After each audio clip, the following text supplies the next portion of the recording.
The MPC voted unanimously to keep the policy repo rate unchanged. तो ये थे RBI governor जो कि लास्ट मॉनेटरी पॉलिसी कमेटी की मीटिंग का रिजल्ट बता रहे थे। लेकिन एक और एमपीसी मीटिंग होने वाली है, तो सबसे पहले देख लेते हैं मॉनेटरी पॉलिसी है क्या।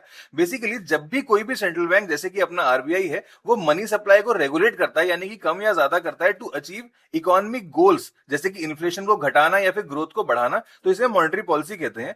इन्फ्लेशन जब ज्यादा बढ़ने लगता है तो आरबीआई क्या करता है कि इंटरेस्ट रेट को बढ़ा देता है। उससे क्या होता है कि किसी भी तरह के लोन्स महंगे हो जाते हैं। तो जब लोन्स महंगे हो जाते हैं तो फिर लोग उनको नहीं लेते हैं और उसकी वजह से प्रोडक्ट्स की डिमांड घट जाती है और अल्टीमेटली इन्फ्लेशन घट जाता है। लेकिन वहीं अगर ग्रोथ कम हो जाती है और अनएम्प्लॉयमेंट बढ़ने लगता है तो ऐसे में इंटरेस्ट रेट को घटा दिया जाता है, जिससे क्या होता है कि लोन्स फिर सस्ते हो जाते हैं, लोग ज्यादा लोन लेने लग जाते हैं और प्रोडक्ट्स की डिमांड बढ़ जाती है और उसी वजह से ग्रोथ बढ़ भी जाती है। और ये डिसीजन लेता कौन है? ये डिसीजन लेती है मॉनेटरी पॉलिसी कमेटी, जिसमें 6 मेंबर्स होते हैं, जिसमें से 3 मेंबर आरबीआई के होते हैं और 3 मेंबर गवर्नमेंट, सेंट्रल गवर्नमेंट के द्वारा अपॉइंटेड एक्सपर्ट्स होते हैं।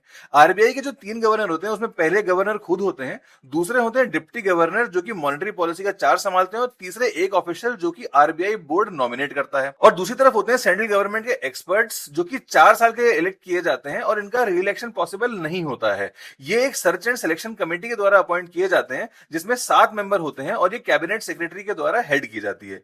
इन सारे 6 मेंबर्स का एक एक वोट होता है। लेकिन अगर कभी ऐसा हो जाए कि 3 मेंबर्स एक तरफ हो जाएं और 3 मेंबर्स दूसरी तरफ हो जाएं, तो ऐसे में गवर्नर को एक कास्टिंग वोट दिया जाता है और उन्हीं का डिसीजन फाइनली मान्य होता है। तो जो अब मॉनेटरी पॉलिसी कमेटी की मीटिंग होने वाली है वो क्या डिसीजन लेगी? देखिए, वो कई सारे फैक्टर्स ध्यान में रखने वाली है। जैसे वेस्ट एशिया कॉन्फ्लिक्ट के कारण हमें पता ही है कि क्रूड ऑयल प्राइसेस बढ़ गए हैं, तो ऐसे में इन्फ्लेशन के बढ़ने की संभावना है। तो इन्फ्लेशन बढ़ने के केस में इंटरेस्ट रेट बढ़ाया जा सकता है। लेकिन वहीं दूसरी तरफ ये भी है कि मॉनसून और एल नीनो की कंडीशंस को भी ध्यान में रखा जाएगा। एल नीनो के कारण पानी कमी हो जाती है और इंडिया अभी भी इरिगेशन के लिए मॉनसून पर डिपेंड करता है, तो ये भी एक फैक्टर आरबीआई रखेगा। लेकिन अगला फैक्टर है क्वालिटी ऑफ ग्रोथ मोमेंटम। देखिए, ये जो आर्टिकल आया है इसमें इसकी बात की गई है। क्वालिटी ऑफ ग्रोथ मोमेंटम क्या होता है कि ग्रोथ हो रही है या नहीं हो रही है। लेकिन अगर ग्रोथ हो रही है तो ऐसा तो नहीं है कि अगले आने वाले समय में ग्रोथ स्लो हो सकती है। जैसे कि देखिए, बैंक ऑफ बड़ौदा ने अभी एक रिपोर्ट निकाली, तो अपनी रिपोर्ट में उसने कहा कि एयरलाइन पैसेंजर ट्रैफिक घट रहा है, रेल फ्रेट ट्रैफिक भी घट रहा है, डीजल लोग कम कंज्यूम करेंगे क्योंकि शायद पैसे बढ़ गए हैं, जीएसटी ई वे बिल भी कम जनरेट किए जा रहे हैं, तो कहीं ना कहीं डाउन की संभावना तो है।